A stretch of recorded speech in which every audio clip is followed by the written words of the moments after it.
하나님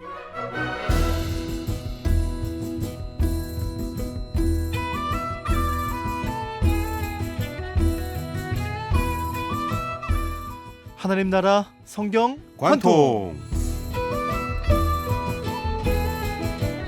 하나님 나라 성경 관통, 성경을 시원하게 뚫어드리는 시간입니다. 매주 이 시간 성경을 다시 한번 보고 싶고요, 성경을 깊이 묵상하고 싶은 그런 시간이에요. 우리의 관통 목사님, 세상의 빛 교회 이종필 목사님 자리해 주셨습니다. 할렐루야 목사님 안녕하세요. 할렐루야, 반갑습니다. 반갑습니다 목사님. 예, 피디님 1월도 이제 중순이 넘어가 버렸네요. 어떻게 한 주간 평안하셨습니까 목사님? 예, 이제 조금 정신이 돌아오는데요. 예. 피디님 많이 바쁘셨죠? 뭐 하여튼 뭐 바쁜 것을 다 바쁘다고 이렇게 얘기하면 좀 그렇고요. 예. 하여튼 뭐 자유롭게 잘 하고 있습니다. 아이고, 역시 여유가 있으시네요. 저희 목회자들은 네.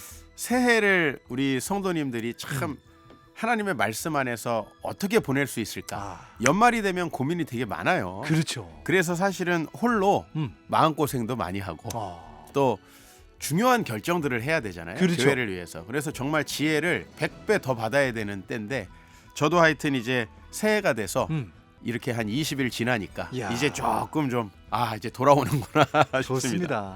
하나님께서 주시는 지혜, 네.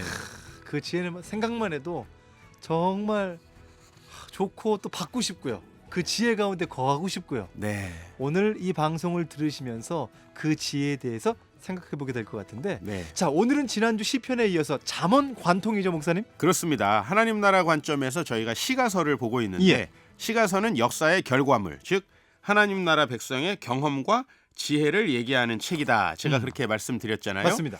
사실 저희가 하나님이 주시는 지혜가 없으면 헛똑똑이 같아요. 헛똑똑이. 뭘 많이 배우고 책도 많이 보고 공부를 했는데요. 예. 맨날 실수해요. 와. 맨날 넘어져요.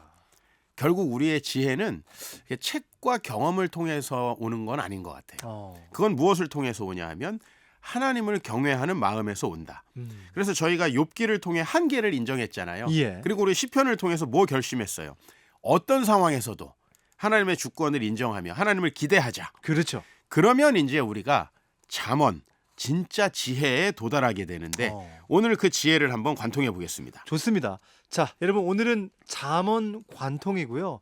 우리가 여기저기서 사실 뭐 인문학 책에서도 이 잠언이란 단어가 많이 활용되는데, 그렇죠. 목사님 오늘 잠언 관통, 잠언의 제목은 어떻게 정할 수 있을까요? 네, 잠언은 이제 지혜의 본론이거든요. 하나님을 경외하는 지혜와 그 지혜의 실제, 이렇게 정하겠습니다. 좋습니다. 자, 그러면 잠언을 어떻게 한번 나눠볼 수 있을까요? 네, 잠언도요 어느 정도 문단 나누기가 이미 돼 있습니다. 문단 나누기가. 네, 그래서 예. 처음 1장부터 9장까지 지혜란 무엇인가, 이것에 대해서 이야기하고 있고요. 지혜란 무엇인가? 그렇죠. 지혜 자체에 대해서 정의를 해야 돼요. 이게 세상과는 완전히 다릅니다. 예. 그리고 두 번째 10장부터 마지막 31장까지는 예. 지혜가 삶에 적용된 실제예요. 근데 제가 피디님 한번 질문해 볼게요. 네. 잠언이 왜 31장으로 되어 있는지 아세요? 잠언이요. 예. 한 달이 31일이면 네.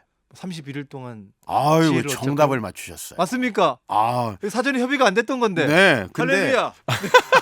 통했습니다. 근데 예. 저희 아버지는 항상 어렸을 때 저한테 뭐라고 말씀하셨냐면 예. 그날 살다가 힘들면 그날의 잠언을 읽어라.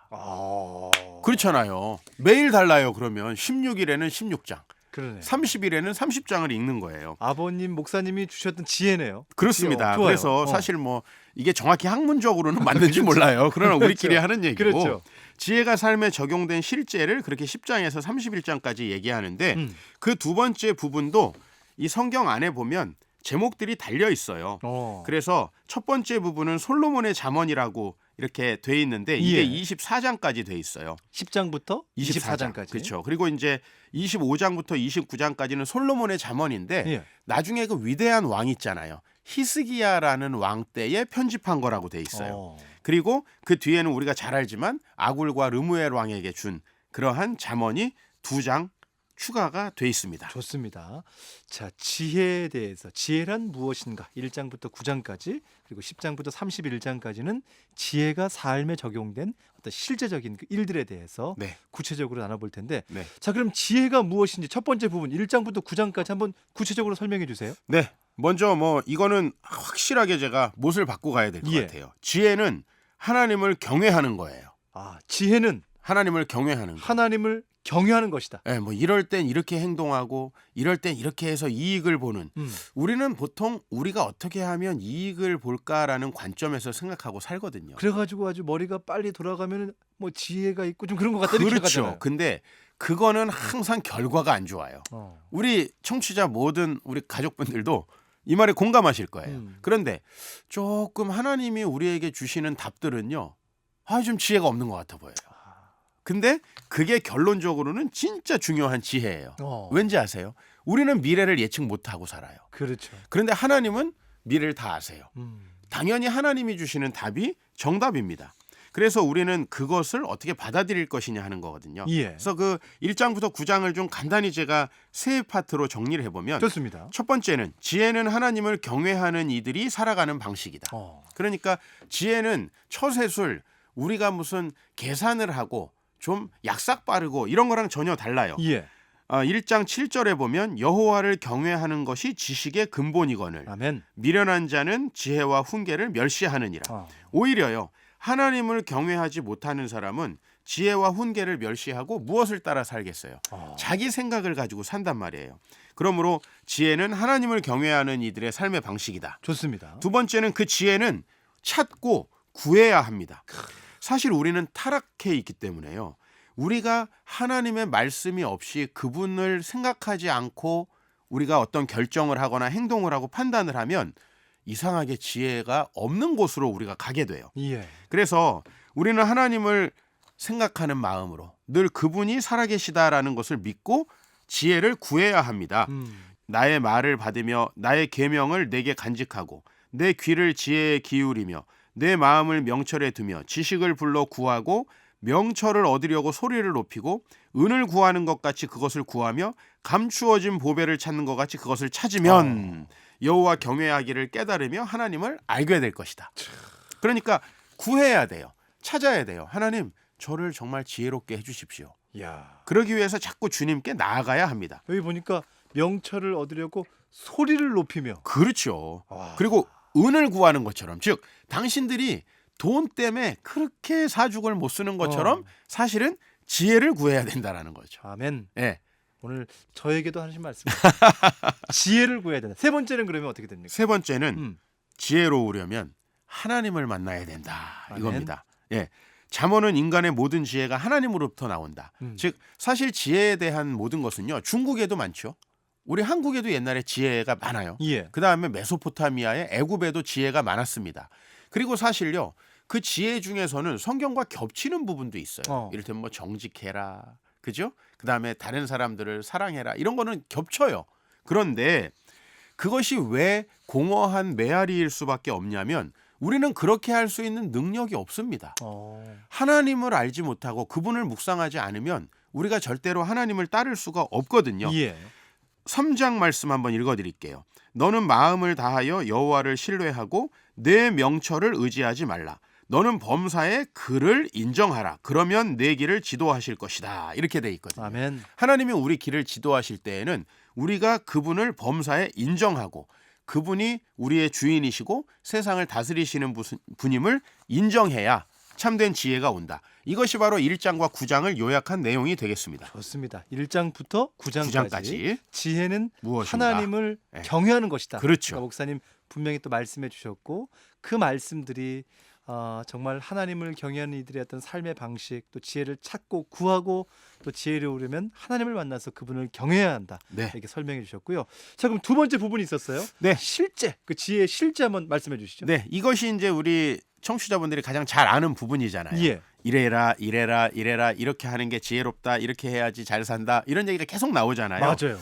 근데 성도님들이 이걸 읽다 보면은 목사님 좀 한 주제를 가지고 모아서 이야기를 하시지 왜 매 장마다 똑같은 주제의 이야기가 반복되는 것 같아요. 이를테면 뭐 우리 일반적으로 요새 현대인들이 책을 쓴다면 돈에 대해서 1장, 2장 말에 대해서 뭐 편하게 이렇게 딱딱 주제가 그렇죠. 주제를 명확하게. 자를 텐데 네. 잠언은 보면 매 장마다요 그 주제들이 나뉘어져서 다 들어가 있어요. 왜일까요?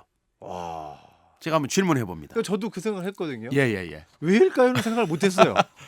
그거는요. 예. 이것도 학자들은 모르는 얘기예요. 예. 그냥 제가 나름 파악하기는 하나님께서 우리에게 매일 이 지혜를 반복하라고 하시는 거 아닌가.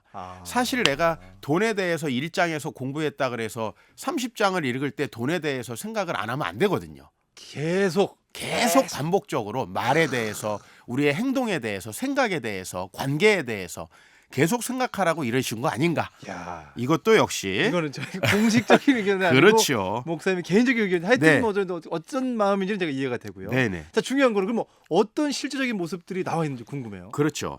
잠언은 결국은요. 하나님의 주권을 요청하는 율법을 실제 생활에 적용한 거예요. 즉 우리가 어떻게 하면 하나님의 주권을 인정하며 살 것인가가 잠언이잖아요. 예. 근데 그것을 실제 생활 속에 적용한 것이 이 잠언의 경구들이다. 그래서 잠언의 모든 구체적인 교훈은 하나님을 경외하는 신앙에서 출발하잖아요. 아멘. 그런데 신앙이 교회 안에서만, 내가 예배 드릴 때만 필요한 게 아니고 내가 일상을 살아가면서 다른 사람 만났을 때, 그러면 좋은 사람만 만나나요? 때로는 나와 안 맞는 사람도 만나고, 그렇죠. 나와 이해관계가 다른 사람도 만나게 되고, 만나기 싫은 사람도 만나고, 그렇죠. 불편한 사람도 만나고, 그렇죠. 내가 성숙하지 못하기 때문에 또 내가 잘 맞출 수 없는 분들도 만나게 되잖아요. 예. 그런데 그런 모든 영역 속에서 그러면 실제로 우리가 어떻게 그분들에게 말해야 되느냐, 그분들과 동계사는 어떻게 해야 되느냐, 어떻게 우리는 행동할 것이냐, 이런 부분을 이야기하고 있어요. 그래서 첫 번째 한번 사랑에 대한 말씀 드려볼게요. 네. 미움은 다툼을 일으켜도 사랑은 모든 허물을 가린다. 10장 12절. 좋습니다. 그렇죠? 실제 예. 그렇잖아요. 예. 그다음에 자녀에 대한 말씀도 한번 읽어드릴게요. 매를 아끼는 자는 그의 자식을 미워함이라. 자식을 사랑하는 자는 근실이 징계하느니라. 사실 저도요, 우리 아이들에게 하루에 뽀뽀를 한 100번씩은 하는 것 같아요. 너무 사랑하고 내가 너무 좋아요. 예. 그런데 그 자녀들이 미래에 정말 하나님 말씀대로 잘 살려면 그 자녀들도 죄인이기 때문에요. 우리가 하나님의 말씀을 가르치고 때로는 징계해야 돼요. 가슴 아프지만 이것이 잠언이에요. 그리고 우리 말에 대해서 한번 또 잠언 읽어드릴까요? 좋습니다. 유순한 대답은 분노를 쉬게 하여도 과격한 말은 노를 격동하느니라. 저는요, 화가 나면 목소리를 깔아요. 가급적이면 내 톤을 낮추려고요. 저는 원래 톤이 높잖아요, 피디님. 그래서 사람들이 그냥 얘기해도 무서워해요. 근데 화가 나면 얼마나 무섭겠어요. 이야. 근데요, 그럴 때 이 말씀 생각하면서 저는 좀 목소리를 낮추려고 노력해요. 그리고 우리의 계획, 날마다 우리가 계획하잖아요. 그렇죠. 피디님, 그죠? 그거에 대해서 하나님이 이렇게 말씀하세요. 사람이 마음으로 자기 길을 계획할지라도 그의 걸음을 인도하시는 이는 여호와시니라. 아멘. 우리가 사실 계획을 안 세우면 안 되겠죠. 극동방송도 많은 계획을 세워야 되고, 저희도 성경관통 계획을 세우지만 사실 저희가 만났을 때 이런 생각 못 했잖아요. 그렇죠. 근데 우리가 여기까지 오잖아요. 예. 사실 인도하시는 주님을 우리가 기대하면요, 내 계획이 좀 깨지는 거 괜찮습니다. 저도 교회를 개척했는데 내 계획대로 안 되는 일이 너무나 많더라고요. 근데 저도 계획대로 안 되면 기분 좋을 리가 없어요. 그런데 지금은요, 좀 제가 바보가 된 것 같아요. 왜냐하면 제 계획대로 안 돼도 이상하게 희열이 있어요. 그렇죠. 왜냐하면 하나님이 뭔가 다른 더 좋은 게 있겠구나. 제가 이런 믿음이 생겼어요. 이것도 잠언 때문에 저에게 주어진 지혜인 것 같아요. 아멘. 아멘. 그리고 또 이제 가정에 대해서 한번 나눠볼게요. 마른 떡 한 조각만 있고도 화목하는 것이 제육이 집에 가득하고도 다투는 것보다 나으니라. 그렇죠. 예. 그리고 말에 대해서 마지막 하나만 더 하면 타인이 너를 칭찬하게 하고 내 입으로는 하지 말며 외인이 너를 칭찬하게 하고 내 입술로는 하지 말지니라. 요즘 너무 자기를 칭찬하면서 거짓말이 많이 붙는 것 같아요, 피디님. 제가 그게 좀 아쉬워요. 사실 자기를 겸양하는 거, 이게 우리나라의 좋은 문화 아닙니까? 우리 조상들에게서부터 온 이건 좋은 문화인데 잠언이 그걸 또 이야기하고 있어요. 그래서 저는 이 모든 걸 그러면 목사님 다 어떻게 기억합니까? 핵심은 뭐예요? 하나님이 내 삶의 주인이다. 그걸 자꾸 묵상하면 이 말씀들이 기억납니다. 좋습니다. 예. 오늘 잠언, 이런 한 말씀 한 말씀, 사실 성경을 오늘 한 한 30분 본 것 같아요. 맞아요. 지금 여러분 한 네. 10분 흘렀는데 한 30분 본 것 같은 그런 마음들이 들고요. 그만큼 하나님의 말씀들 우리가 또 공감하고 더 마음에 아멘으로 받아들이는 것 같습니다. 자, 오늘 잠언 관통 목사님 한번 짧게 정리해 주세요. 네, 하나님을 경외하면 지혜로워진다. 계속 말씀드립니다. 잠언을 삶에 적용하려면 먼저 하나님을 만나는 경건의 훈련이 있어야 돼요. 아멘. 우리가 지식이 우리를 지혜롭게 하고 우리가 배웠다고 법을 지키는 거 아니라는 건 너무 잘 알잖아요. 예. 하나님을 경외하고 그 뜻대로 행하는 자들을 성령께서 인도하시고 잠언의 말씀대로 살아가도록 도와주실 것입니다. 아멘. 그렇게 지혜롭게 살아가면서 복을 얻으시는 우리 모든 방송 가족분들 되시기를 축복합니다. 아멘. 하나님 나라 성경 관통 오늘 잠언 관통으로 같이 했습니다. 자, 오늘 방송을 내가 다시 듣고 싶다 하시는 분은 샵 1069번 짧은 글 50원 긴 글 100원의 유료 문자로 성경 관통이라고 문자 주시고요. 카톡으로도 참여 가능합니다. 오늘 방송 유튜브 링크 주소를 보내드리겠습니다. 보내주신 분 가운데 추첨을 통해서 두 분에게 하나님 나라 행복 문화를 만들어가는 기업 카페인에서 카페박스를 선물로 보내드리고요. 또 두 분을 또 추첨해서 넥서스 크로스에서 하나님 나라 관점으로 구약 관통, 신약 관통 책 선물 세트를 추첨을 통해 전해드리겠습니다. 지금 문자 참여해 주시면 되겠어요. 우리의 관통 목사님, 세상의 빛 교회 이종필 목사님 다음 주에 인사드릴게요. 고맙습니다. 감사합니다.